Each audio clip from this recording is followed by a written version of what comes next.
మాజీ సీఎం వైఎస్ఆర్సీపీ అధినేత వైఎస్ జగన్ ఈరోజు గుంటూరు జిల్లా తెనాలిలో పర్యటించనున్నారు. ఇటీవల పోలీసుల దాడిలో గాయపడ్డ జాన్ విక్టర్ కుటుంబాన్ని పరామర్శించనున్నారు.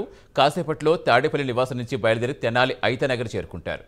జాన్ విక్టర్ కుటుంబాన్ని పరామర్శించాక మధ్యాహ్నం 12 గంటలకు తిరిగి తాడేపల్లికి తిరుగు పయనం కానున్నారు. మరి కాసేపట్లో తెనాలిలో పర్యటిస్తారు మాజీ సీఎం జగన్. పూర్తి సమాచారం ఇచ్చేందుకు మా కరెస్పాండెంట్ రవికృష్ణ షెడ్యూల్ ఎలా ఉండబోతోంది, ఇంకా ఏ టైం స్టార్ట్ కాబోతున్నారు? ఇప్పుడు ప్రెజెంట్ అయితే ఎవరైతే బాధితుల ఇంటి దగ్గర అయితే నేనున్నాను. ప్రజెంట్ తెనాల్లో ఉన్నటువంటి ఐతానగర్ దగ్గర ప్రజెంట్ కొద్దిసేపట్లో అంటే మరి ఒక హాఫ్ అన్ అవర్లోనే జగన్మోహన్ రెడ్డి ఇక్కడికి రావడం అనేది జరుగుతుంది. ఇప్పటికే ఆయన అయితే మాత్రం తాడేపల్లి నుంచి ఆయన బయలుదేరినట్లుగా కూడా మనకు తెలుస్తుంది. మరొక హాఫ్ అన్ అవర్లోనే ఇక్కడికి వచ్చేటువంటి పరిస్థితి అయితే ఉంది. దీనికి సంబంధించి ప్రధానంగా కూడా ఎవరైతే ఇక్కడికి సంబంధించినటువంటి ముగ్గురు యువకుల మీద దాడి చేసినటువంటి నేపథ్యంలో వాళ్ళని పరామర్శించేందుకు అయితే ఆయన వస్తూ ఉన్నారు. ఈ ముగ్గురు యువకులు వచ్చేసి విక్టర్, బాబురావు, రాకేష్ అనేటువంటి ముగ్గురు వ్యక్తులు ఎవరైతే ఉన్నారో ఆ ముగ్గురు వ్యక్తులకు సంబంధించి వాళ్ళ కుటుంబాలను అయితే జగన్మోహన్ రెడ్డి అయితే మాత్రం ఈరోజు పరామర్శించే పరిస్థితి అయితే కనపడుతుంది. ప్రధానంగా కూడా నిన్నటి నుంచి మనం అబ్జర్వ్ చేసినప్పుడు మాత్రం దీనికి సంబంధించి పెద్ద ఎత్తున కూడా ఈ పరామర్శకు సంబంధించిన అంశం అయితే చోటు చేసుకున్నట్లుగా కూడా తెలిసినట్టుంది. నేనైతే మాత్రం ఇప్పుడు బాధితులు ఎవరైతే ఉన్నారో వాళ్ళ ఇంటి దగ్గర ఉన్నాను. ఆ బాధితులకు సంబంధించి ప్రధానంగా ఇక్కడ ఉన్నటువంటి పరిస్థితి చూడవచ్చు. ఈ 3 కుటుంబాలకు సంబంధించినటువంటి వ్యక్తులు అయితే మాత్రం ప్రజెంట్ ఇక్కడికి రావడం జరిగింది. ఇక్కడికి వచ్చేసిన తర్వాత ప్రధానంగా కూడా వాళ్ళు ఎవరైతే ఉన్నారో ఆ తల్లిదండ్రులు, వాళ్ళకి సంబంధించినటువంటి జాన్ విక్టర్కి సంబంధించినటువంటి తల్లిదండ్రులు ఉన్నారు. ఈ నిన్ననే సజ్జల రామకృష్ణారెడ్డి కూడా ప్రధానంగా కూడా రాజహింస అనేది మాత్రం ప్రధానంగా రాష్ట్రంలో జరుగుతుంది. గతంలో ఎన్నడూ లేని విధంగా కూడా రాజహింస జరుగుతుందని ఆయన అయితే చెప్పాడు. దీనికి సంబంధించి మాత్రం ఈరోజు జగన్మోహన్ రెడ్డి వస్తున్నట్లుగా కూడా తెలుసు. వాళ్ళ పరామర్శిస్తున్నారు. ఇప్పుడు బాధితులకు సంబంధించినటువంటి జాన్ విక్టర్ బాబు ఒక మదర్ ఉన్నారు. అమ్మా చెప్పండి, జగన్మోహన్ రెడ్డి గారు ఇక్కడికి రాబోతూ ఉన్నారు. అసలు మీకు మీ బాబుని తీసుకెళ్ళటం జరిగింది, అదేవిధంగా కూడా పోలీసులు ట్రీట్మెంట్ ఇచ్చిన పరిస్థితి, మీరు ఏమనుకుంటున్నారు? ఏమనుకునేది మా అబ్బాయి తెనాలని ఫంక్షన్ కానీ వచ్చాడండి. ఆయనకి ఏం తెలియదండి. ఆయన వచ్చి బైకులు మొక్కల మీద వేసి ఏందండి అని ఘర్షణ అయింది.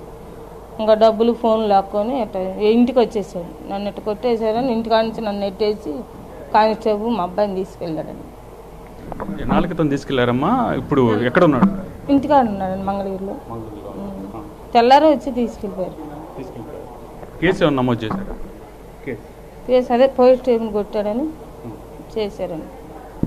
అది ప్రధానంగా మనం కనుక ఇక్కడ అబ్జర్వ్ చేసినట్టయితే మాత్రం ఏదైతే ఈ ముగ్గురు వ్యక్తులకు సంబంధించి ప్రధానంగా ముగ్గురు యువకులకు సంబంధించి పోలీసులు అయితే మాత్రం చాలా అనాగరికంగా ప్రవర్తించారని చెబుతున్న పరిస్థితి కనపడుతూ ఉంది.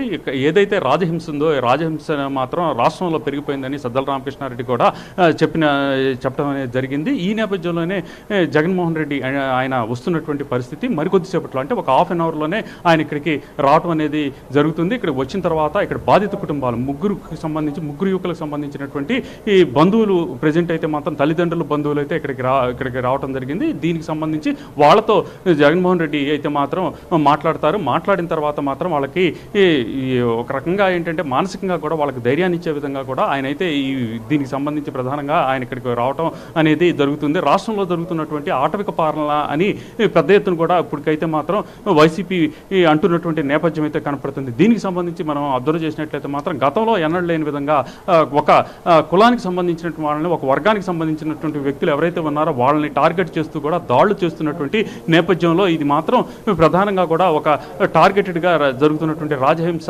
అన్న పరిస్థితి అయితే ప్రస్తుతం కనపడుతూ ఉంది. దీనికి సంబంధించి మనం అబ్జర్వ్ చేసినట్టయితే మాత్రం తెనాలికి సంబంధించి మరికొద్దిసేపట్లో వస్తున్నటువంటి నేపథ్యంలో ఇప్పటికే పోలీసులు అయితే మాత్రం పెద్ద ఎత్తున ఇక్కడైతే ఈ ఏర్పాట్లు అయితే చేయడం జరిగింది. ఎటువంటి అవాంఛనీయ ఘటనలు జరగకుండా కూడా ఆయనైతే అక్కడ పోలీసులు అయితే మాత్రం ఎక్కడిక్కడ బందోబస్తును కూడా ఏర్పాటు చేసినటువంటి నేపథ్యం. మరికొద్దిసేపట్లోనే ఆయన జగన్మోహన్ రెడ్డి అయితే ఇక్కడికి వచ్చేసిన తర్వాత ఆయన అయితే ఇక్కడ ఉన్నటువంటి ఎవరైతే బాధితులకు సంబంధించినటువంటి కుటుంబ సభ్యులు ఎవరైతే ఉన్నారో ఆ బాధితుల కుటుంబాన్ని మాత్రం ఆయన అయితే పరామర్శించినటువంటి పరిస్థితి ప్రస్తుతం కనపడుతూ ఉంది. రవికృష్ణ.